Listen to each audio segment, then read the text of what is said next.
Hello ladies and gentlemen, welcome to a Paragon Guide. I am Sylphin. This video is all about the lanes of Monolith. What are those certain paths that run across the map, and what do we need to learn about them? Monolith is a smaller but a much more confusing map. There is lots to learn about it, so this video is all about the lanes. What are they? What are certain things you need to learn about them? What are they for? And that's what this video is all about. So, ladies and gentlemen, we have to start off with a very quick description of the map. This is the mini-map that's normally found in your top right-hand corner of your screen, and we need to talk about it just a bit. If you have already noticed, it is asymmetrical, meaning that it is actually not the same from the left and the right side. The right side is different from the left, and it's actually kind of tilted on an axis. So the axis is slightly diagonal like this. The enemy's right lane is the same as your right lane. So as you can see, your left lane here is the same as there. So it's kind of mirrored to the opposite of each other. So as you can see, the right lane here is nice and long. The mid lane is kind of the same distance as on each side, but the left lane here is nice and short. And as you can see, your short lane goes against the enemy's long lane. Your long lane goes against the enemy's short lane, and the mid lane is nice and same. The mid lane is definitely symmetrical as it zigzags around. So there's three lanes, as I'm sure you have imagined: the left, the mid, and the right. They have special names, and we're going to get into exactly what those names are. So we are going to start off right here with the right lane, pardon me. Our right lane, no matter which side you are on, will always be the long lane. Now, it's also called the safe lane or the duo lane, whatever you want to call it. Right lane may be more appropriate because safe lane and duo lane kind of are up to you. Now, it's typically the safe or the duo lane because it's a duo lane. There's normally two people in this lane, and a ranger and a support, and it's safe because of that. It's safe because there's two people in it, but of course it's always just the right lane. Now, it's also, I like to call it maybe sometimes the long lane. As you can see, a lot of distance in between the first tier 2 tower and then the tier 1 tower, a lot of room, and then there's a lot of room beyond your tower here to overextend and maybe get a gank, maybe be ganked here. So there is a lot of space on that right lane for you to traverse, but because you are up against a singular player, it's kind of maybe not that dangerous, but we'll talk about that later. Here in this mid lane, you can see that the mid lane is very short. You can see that the tier 2 towers, there's very little space here in between the tier 1 tower and the tier 2 tower. And here happens to be where this individual was here that took this screenshot. And then this mid lane here is very short. You can see the river runs kind of right through it. And there's kind of two raised areas right here with a path kind of that goes down to the river right here. So it's very kind of symmetrical. This mid lane is zigzaggy, very confined, as you can see here, very confined, nice and narrow. That is the mid lane. This left lane is also called the off lane, just because it's right, I suppose, is on because there's two people, who knows. And then this is the off lane in the left lane. As you can see, it's very much not as long as the mid lane, certainly not as long as the left lane, but it is shorter than any of the others. Here's your tier 2. There's a little bit of a divide, a little bit of a raised area right in between them, and then there's the tier 1 tower here that you can see has no space between that river and the tower, because they're the enemies. Right lane, they will have two people here grouped up probably somewhere around here, and you'll have to stay nice and close to that tower. That's a very brief description of the lanes, and now we can move on to a little bit of a few different things on this minimap before we go in game. So it's probably best here to just kind of talk about a few other things on the minimap, and then we can also see them in game as well. Now, starting with the right lane, there are a few key buffs and kind of key areas that you need to understand. There's a fog wall right here. There's a fog wall right here that you can't see through. So if you are here, there could be an enemy lurking right behind it and you would have no idea. There's also an entrance right here that an enemy can walk right through up here and kind of come in from behind. So you have to be careful with that. Usually a ward placed right here and here is very, very key. This right here is the gold buff. We can talk about that in game. Very important for this right lane, the duo combo here. They need to dive down in here, get the gold buff as often as possible in order to optimize how well their team does here in this right lane. There's also here the opening in between the tier 2 and the tier 1 tower. Usually probably maybe put a ward here or here, somewhere like that. That's kind of obviously once this tier 1 tower is dead, then ganks can happen in there, but you definitely need to pay attention to this opening here. Is very easy for somebody to come up right in here and come in from behind, or especially here because of that fog wall in the right lane.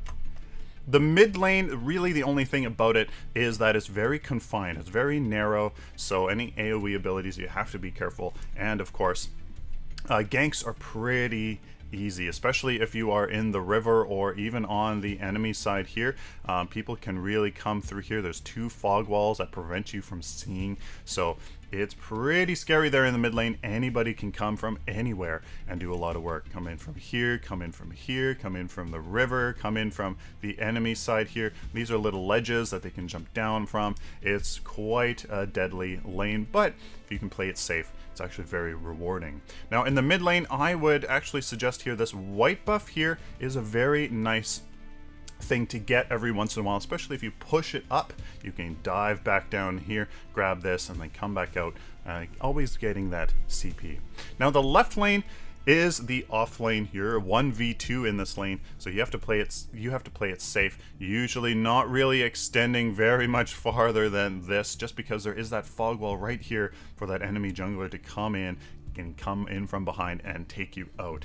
So you really need a ward right here, but other than that, there's a gank potential here. It's not very often you'll see a enemy jungler come in from behind, just because this is a very safe area, being quite removed from everywhere else. But this white buff is your friend. Your friendly jungler should be leaving that for you, I would definitely say. So take this white buff as often as possible. When the enemy duo has to go back to base, or if there's only one of them, then you can push it up, dive back, get this, and kind of make sure that you get some card power. There is that little bit of a kind of a little raised area here that forces people to kind of go on either side. Use that to your advantage, especially if you are a ranged hero in the off lane and they take down your tier 1 tower.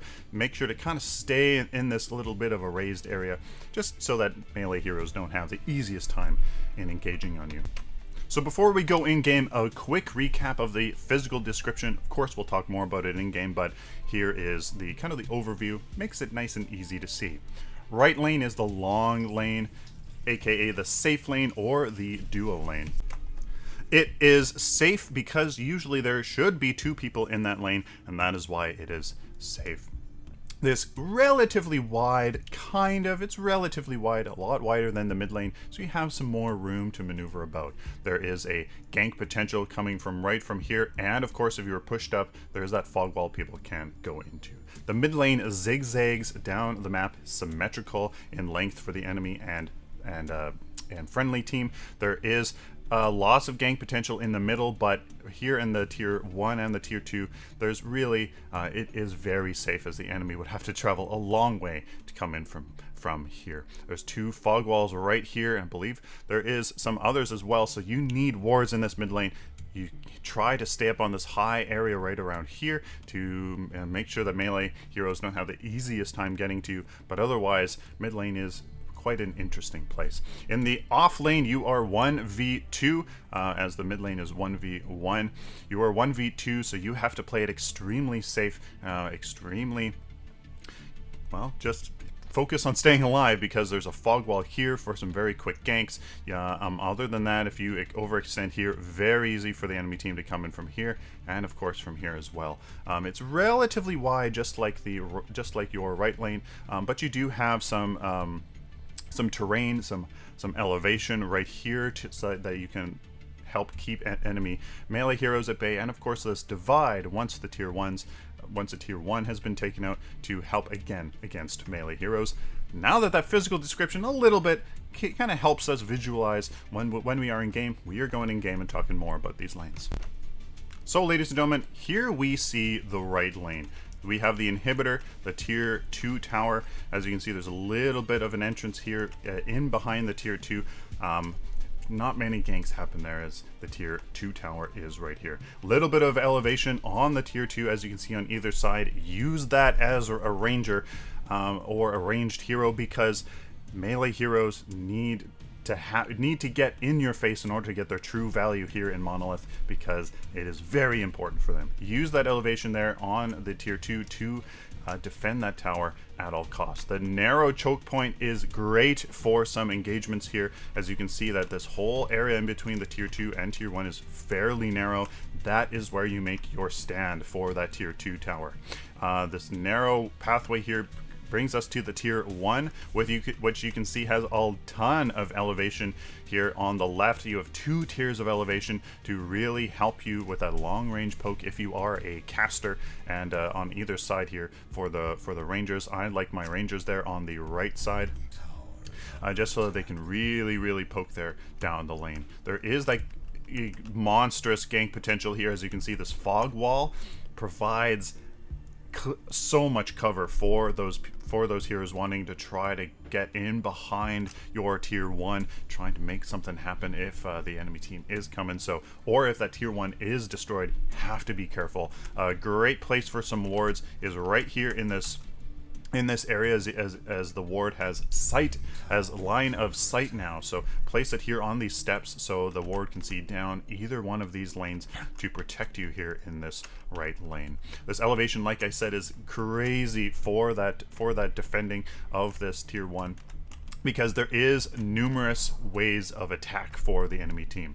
If you are this duo, which you can see down here, the pardon me, the Twin Blast and this Steel go into town, the enemy can definitely come up from this side here. That fog wall gives them so much cover to come up from behind here and come in this long pathway down to the river that the duo is going to be open from. So you have to be very careful here. So you can see here's the gold buff that the ranger definitely needs to want, and as you can see, there's all of the wards, because this is a fantastic spot for a ward. I personally would much prefer a ward right here, which is exactly what these guys are doing here, because as you can see, it can cover both of these areas quite nicely. There's this fog wall which provides that cover again for anybody that wants to come right through here and right to the support ranger duo. You have to be careful.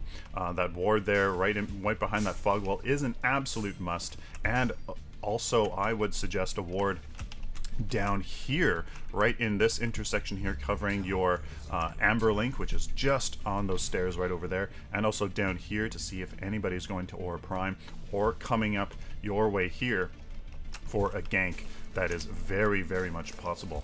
So that is again that right lane. As you can see, that Crunch joined in here for that gank, so you have to be very careful. So that is the physicality of the map. That is the geography of this right lane. Now let's talk a little bit more about the actual lane itself. As you can see, we have a Twin Blast, the Ranger, and Steel as the support. So in this lane, it's the duo lane, and therefore it makes it safe. You should have a Ranger here and a support, because the Ranger needs that last hits in order to get that power for the end game. So somebody needs to support them, hence the duo lane. So really it should be a carry, and of course traditionally it should be a support as well. But the support can also be a tank. As we can see, the Steel here, who happens to be a great offlaner as well, is supporting the Ranger. So it is up to you. A traditional support like a Muriel or a Decker are fantastic, or even a Narbash, but those tanks and fighters as well can be a great support in this right lane. Really, it just comes down to anybody with good control or presence will be fantastic for a Ranger. I have a little bit of an inkling that maybe even a Kalari, which is great elsewhere, could be a very good support in this right lane. She has slow on her dagger and great presence. As long as she can go into stealth, that individual that you're going up against can't do anything because they don't know where she is. Really, anybody with good control or presence is fantastic in this right lane because they need to support the ranger. Here is a great example of the enemy team here going in. We have the Grux here that just happened to try to make something happen here in this right lane, but he wasn't able to. Coming in from behind here on this gold buff, that is why you need those wards. We've talked about wards, but not really too much about this gold buff. What this gold buff here is all about is giving extra CP for last hits. So your carry needs to get this as much as possible, and your support there, anybody who happens to be in that lane, needs to come over here and take the hits for the carry. The gold buff does do quite a bit of damage to your hero, so you need that support to tank while your carry takes it. Absolutely fantastic to increase CP for your last hits, exactly what your ranger needs. We talked a little bit about the heroes that you want in this lane, but let's put some actual heroes in your brain for you. So all rangers are absolutely fantastic. They should be in this lane. They pretty much have to be in this lane indeed. So all of your rangers, Murdoch, Twin Blast, Grim, Sparrow, they need to be in this lane, but they also need to be supported. So the traditional people here are all of your supports, Muriel, Decker, and Narbash even. So they are obviously fantastic heroes for this, but there's non-traditional heroes that are also great. So we have fighters like Steel, Richter, Grux are absolutely fantastic. Grux is making a comeback in that support role for that lane. They are fantastic. Steel and Richter especially my favorite. He is a beast as a support here, making that pulls into the silence and slow.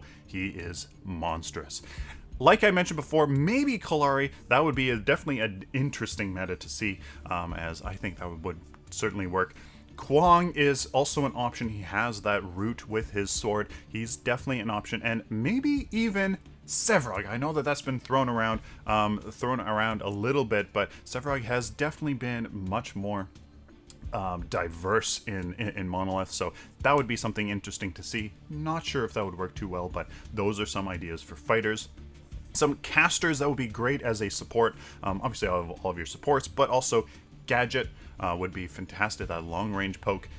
Bellica, even with that stun and that long range poke to really keep that solo offlaner on the enemy team at bay. She could be great, and the Fae as well would be fantastic with that slow, with her long range poke, and of course her ultimate to really make some things happen. Those are some great heroes. All of your rangers, all of your supports, that's really who you're going to see, but then there's also those other options that we mentioned.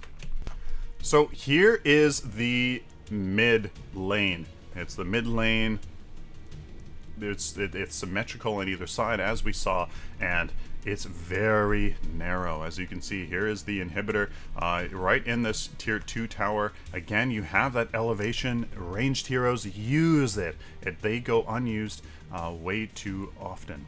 There is some great gank potential from the enemy coming in from either side of the jungle here in these fog walls, coming in from behind if there is a big move on a tier 2 tower. Something you can consider, especially if you're on the back foot in your match. So there's that elevation. I think I want to stress that because people don't use that much. Here, right in between the tier 2 and tier 1, you can see there is no space whatsoever, and that is usually the root cause for enemy teams grouping up, quickly taking down this tier 1 here, and then very quickly moving on, taking this tier 2. If the enemy is grouping to take down your tier 1 mid tower, you have to respond. It is so important. That gives them so much map control, removes map control from you, so it is very, very powerful. This tiny space right here is so important. So as you can see, great gank potential from the enemy team. They can come in right here from the fog walls. Some wards there if the enemy team's being very aggressive, and maybe your tier 1 is the only one here left for each lane. Some wards there would be very important. Look at how tight this is. AoE ultimates are fantastic here. Crazy wombo combo potential. Be aware of that. Very easy to all in this tower, take it out, and create some havoc. So here is where the 1v1, usually a caster versus a caster, craziness happens. It is a vulnerable lane, but a powerful lane, because you can rotate to each other of the left and the right lanes to make tons happen. So we can see this Iggy and Scorch here going to town on those minions, but if we take a look, there is crazy gank potential. So enemy teams can come in from behind here. Not too common, but definitely a possibility. This fog wall here actually isn't accessible from the ground, so people have to use mobility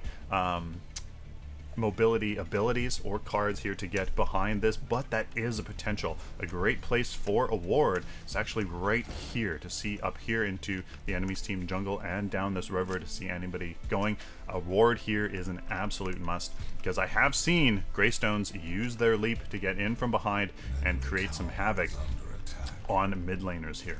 On the right, the enemy team has a easy time here, quickly moving through this area here, right through this fog wall and right in from behind. You need a ward down here. A perfect spot for it is either if they're being really aggressive right here, to look down at your Amber Link and down here. Pardon me.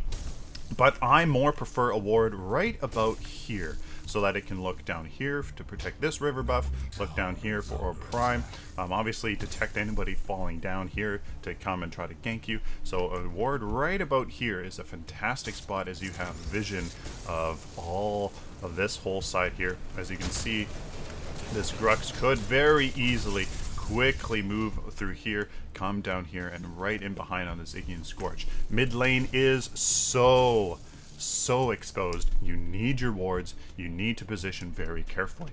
We mentioned a little bit about that elevation, and there is the elevation that you have. You can stand right here, especially for a caster with extreme long-range poke. Iggy and Scorch, not too much. He has those turrets for his zoning, but somebody like a Gideon, a Howitzer, is a beast in this mid lane. Can stand right here, a vision of everything. Very easy escape, you know, back to your tower there from anybody trying to gank over here. This is definitely the stronger gank side, as you can see, two fog walls right there. So perhaps standing on this side here is a little bit better. Melee heroes can use their quick abilities though to get onto you, so it depends on, you know, what is happening, how much vision you have of the enemy team. Use this elevation for your advantage, absolutely. So as I've kind of mentioned here just briefly, this 1v1 lane is almost always, and it probably actually should be, a caster. Heroes with a great poke ability, long range abilities, and escapes as well will excel. The Iggy and Scorch here has his little movement speed oil ability, but Howitzer with his slow grenades, with his mine, is fantastic. Gideon, of course, with his teleport. They are fantastic. Belica, she doesn't have a strict escape, but as soon as you get a blink charm on her, she can do wonders as well. She can just play very passively here. Use this terrain on either side for a long range void bomb, and she can do wonders as well. She would just have to position very carefully here. Just focus on last hits, and she can do great. She is an anti-caster, so oh boy, played well, Belica would be a beast. Now, we're going to mention something here that we didn't talk about on the right lane. This lane here is even farming of hero experience and card experience. Because you are 1v1, there's no sharing of hero experience, whereas the right lane, you are sharing that hero experience, so you don't level up your hero as fast on that right lane. In the mid lane, you get all of your card experience from last hitting minions, and you get all of the hero experience. So it's a very even XP farm. So you can, you know, anybody in the mid lane can usually get quite powerful quite quickly, as they have an easy time getting those last hits and of course getting that hero experience. We mentioned that with the Bellica, try freezing your lane. Try freezing your mid lane as much as possible. You can certainly push up here like this Iggy and Scorch is doing when appropriate, but play it safe, especially as a Bellica, especially as a Fae. The Fae is a little bit easier time, but play it safe. Still play it safe. You don't know if there's going to be a silence right at the perfect time or a pull to really ensure your death. So play it safe. Play it safe. What that also does is make the enemy team mid laner have to overextend, providing your jungler an opportunity to gank, which with deaths being much more valuable now for the team that makes the kill, that's very important. Freeze your lane as much as possible, so that you can get those hero picks, those ganks off, and of course just keep alive. That's what you want to do, stay alive. Try not going down your stairs here, but instead using the elevation. We've said that a little bit already. Don't go down these stairs into the jungle, into the river. It does give you increased movement speed, but don't. Try to use this elevation to your advantage. Realize that a lot of melee heroes like Chimera can lock onto you and just kind of jump right onto you on the elevation, so maybe play a little bit safe. I kind of like the idea of this right side a little bit more. Play it safe, use that elevation. You are the one that can coordinate with your jungler probably the best for easy and frequent ganks when you have frozen your lane and the enemy is overextended. Maybe be a little bit of a bait for that mid laner. So try to get him to overextend and coordinate, communicate with your jungler, because you have crazy gank potential here in this mid lane. You are exposed and alone from both sides, so wards. Wards, like we have already said here, we have multiple spots. Get those wards, place them down, use them. Stay safe, because deaths mean so much more here in Monolith. We mentioned briefly in the overview about a white camp just off the white lane. This is the white camp. When you have pushed the lane up, maybe especially when that tier 1 tower in the enemy team has been taken out, use this white camp to your advantage. It can give you more hero and card XP than the enemy team if they aren't using theirs appropriately. So come in here and take it out. It's really not that far. Right here, right through this fog wall, and here is the tier 1. So very easy time here, especially when the enemy team goes back. What you can do here is quickly take out the minion wave, run straight through here. Doesn't take too long, and quickly burst down this as well for a nice bunch of hero experience and card experience. Maybe come back, defend the lane just for a bit, and then go back and use it. Use that tier 1, use that white camp here right over this wall to your advantage. Don't forget about it. Your jungler here should be leaving this left side weak jungle for your friendly offlaner here to use this white camp, and the mid lane to use this camp as well. Have to coordinate that with your jungler. Try to communicate that to them. That leaves the jungler to get that strong jungle, and then rotate, maybe try to get that gank in the mid lane, but that's for another video. There's something else with the mid lane, and it adds to this level of complexity here for the mid laner. There are these buffs on either side of the mid lane, closer to the mid lane than the other lanes, that are available to you, and really anybody here that rotates and wants a quick buff. You have options here to get these buffs. This buff here, we happen to be here just to the left of this mid lane. It's a quick walk right through this fog wall, which you should have a ward right about here to watch that buff, and watch here.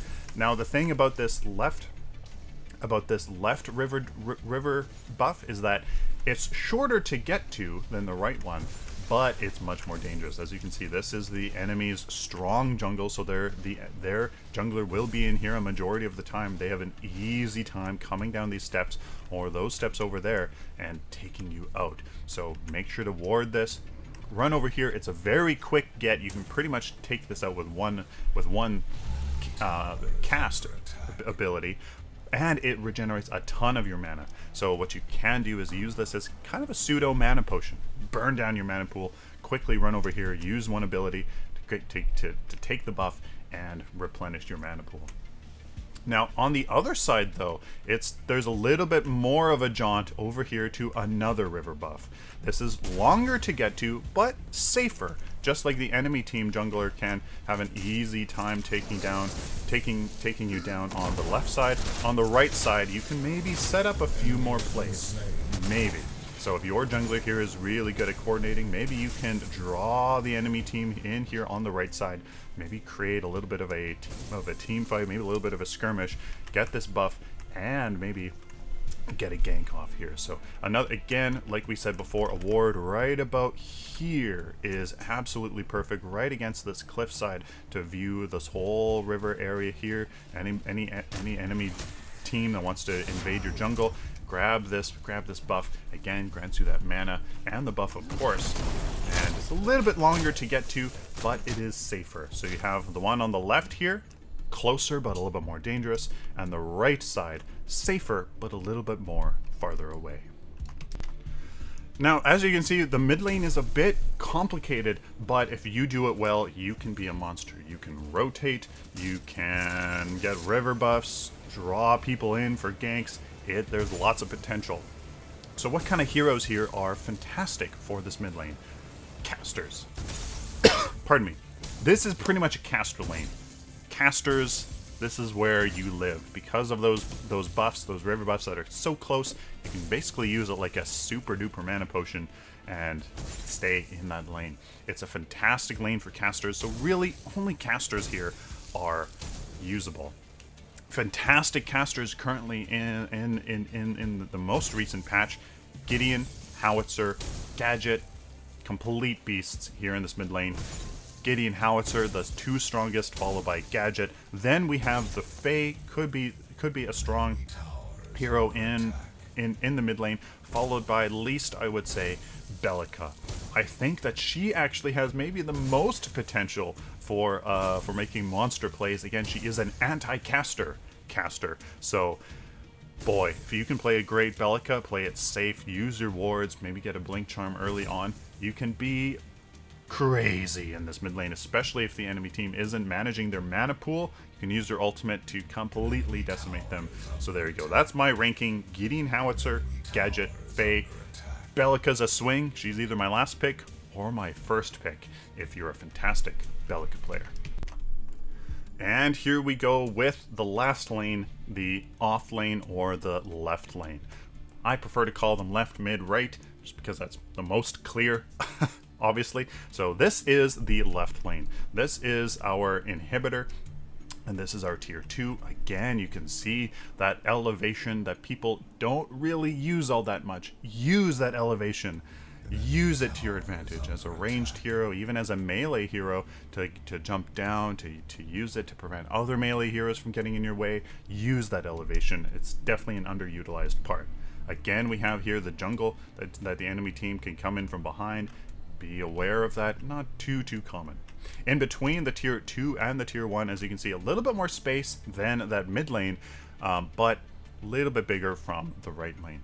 As you can see, there's that little V here that provides a little bit of elevation for you. You can use it right here. Stand right at the top to poke down people that are maybe coming up, pressing into your tier 2. Use that elevation. It's definitely something that's underutilized here. What this does, the minions, I think for the most part here, the minions come up on this right side as they run down this lane. So as you can see, just two little channels, a little bit of a choke point here, especially right here for some AoE ability, some wombo combo potential.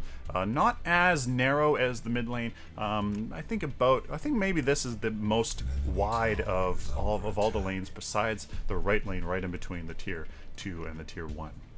Again, there is that white buff here. Very, very safe white buff for this offlaner to get.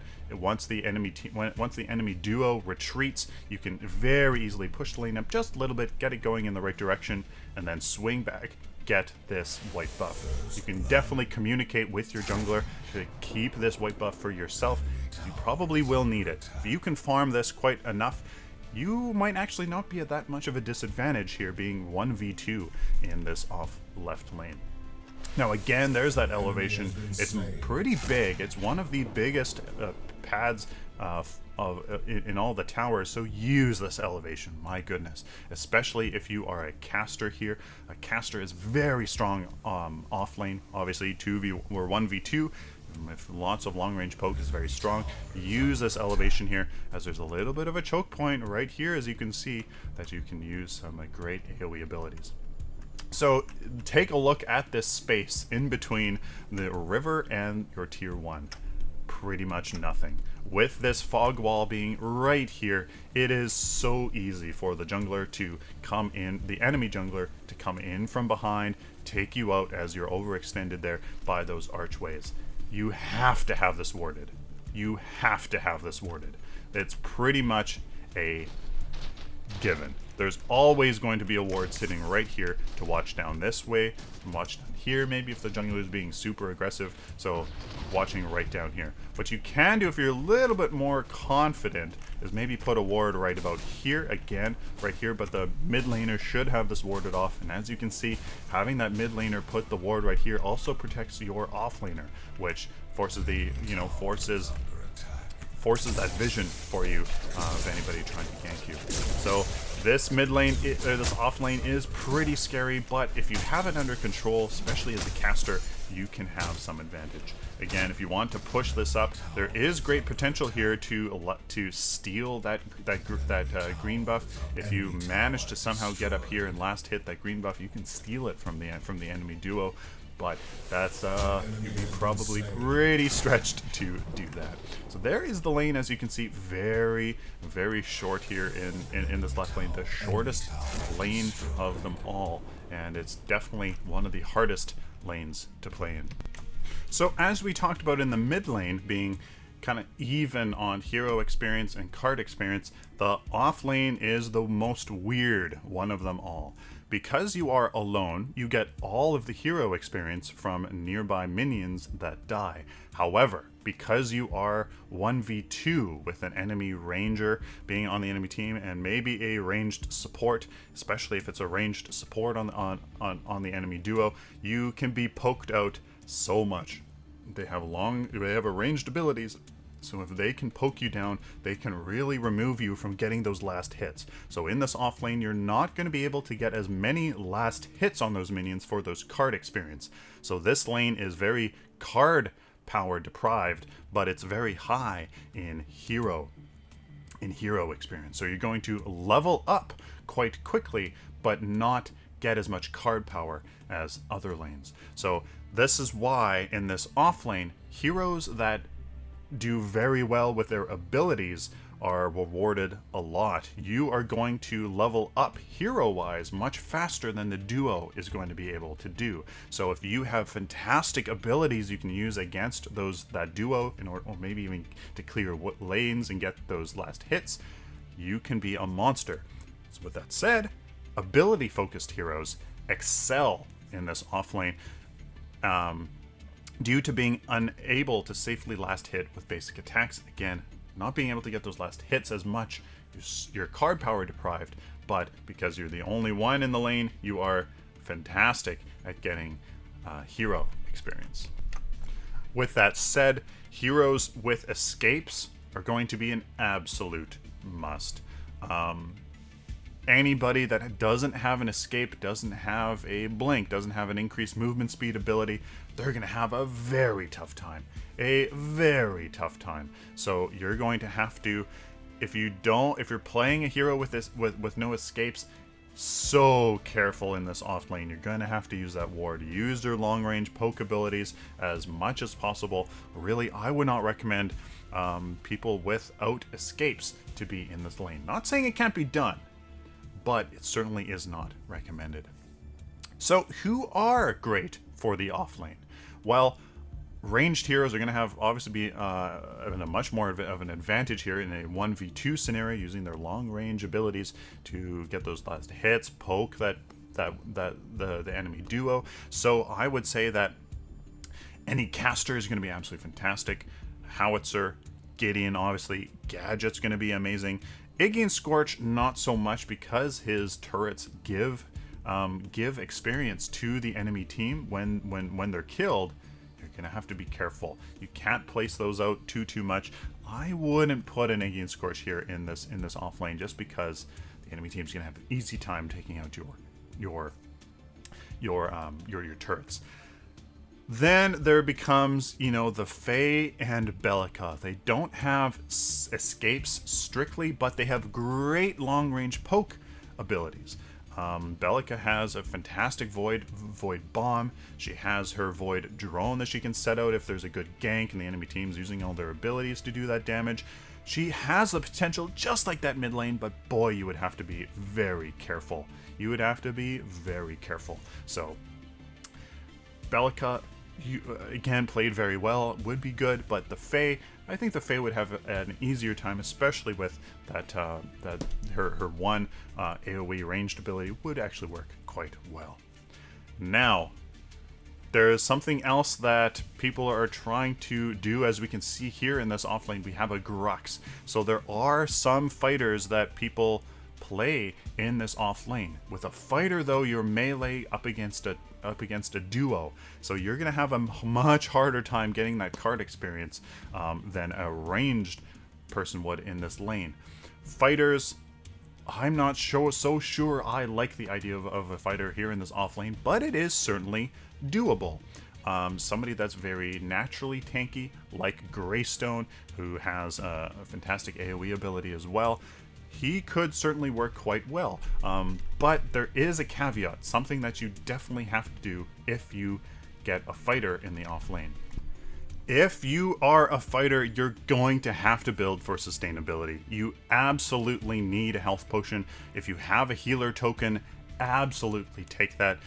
If you have basic armor tokens, absolutely grab one of those, because if the enemy duo isn't going to be able to get as much hero experience and level up to unlock their abilities, they're going to have to poke at you with basic attacks. And since one of them is a ranger who primarily deals basic attack damage, getting that token is going to be huge in mitigating that damage. So absolutely healer tokens, health potions. If you need a mana potion to frequently use your abilities to escape, get that, especially if you are a caster. You absolutely need that, though if you are building for fighters, you need to go for sustainability. Now, good heroes for this off lane. Fighter-wise, I think that somebody like Crunch, who is obviously very much ability-oriented, he's going to, you know, get those combos, get everything else that he uses for those abilities. He's going to excel very well. His forward crunch is going to obviously be able to keep him to, you know, escape stuff like that. He's going to be very strong. Somebody like Grux, I think, would have an easier time. Steel is a fantastic hero now because of his reworked shield to mitigate that damage from front. Sevarog is apparently a monster in the offlane. I like the idea of Kallari in the offlane, but she's extremely squishy. You need a lot of mana potions to go into stealth and use your dagger a lot.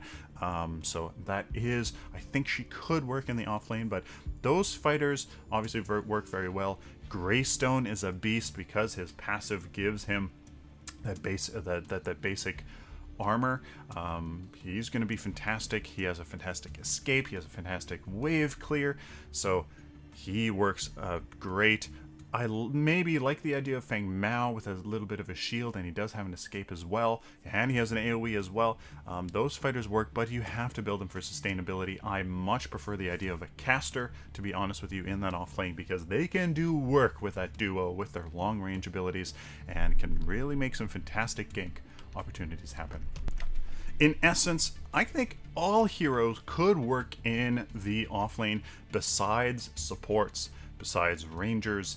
Chimera obviously would not work well in this lane. Richter wouldn't work that well either, and Rampage. Those, the Rangers, supports, Chimera, Richter, Rampage, I don't think that they would work there in the offlane. Every other hero played well, played with some sort of caveats. would work, but I think my strongest pick for off lane would certainly be a caster. I would have 2 casters on my team in the off lane, 1 in the mid, and then my 2 fighters would be the support on the right lane, followed by the jungler also being a fighter. That's what I would sort of say here for these lanes. Hopefully you guys found this guide useful. Hopefully it was, you know, thorough enough for you, covering the left, mid, and the right lane. Monolith has been very, very different. It's very different from old Legacy. So guys, hopefully you found this useful. Hopefully you found, you know, a little bit of tidbit information that you found useful, and that would make my day. Please like this video if you like it, dislike it if you dislike it, share it with the community. Please share it so that everybody can learn from it, and of course, subscribe. If you found this helpful, found it useful, I would love it for you to subscribe so that I can help you in the future. Till next time, like always, ladies and gentlemen, stay optimistic and positive.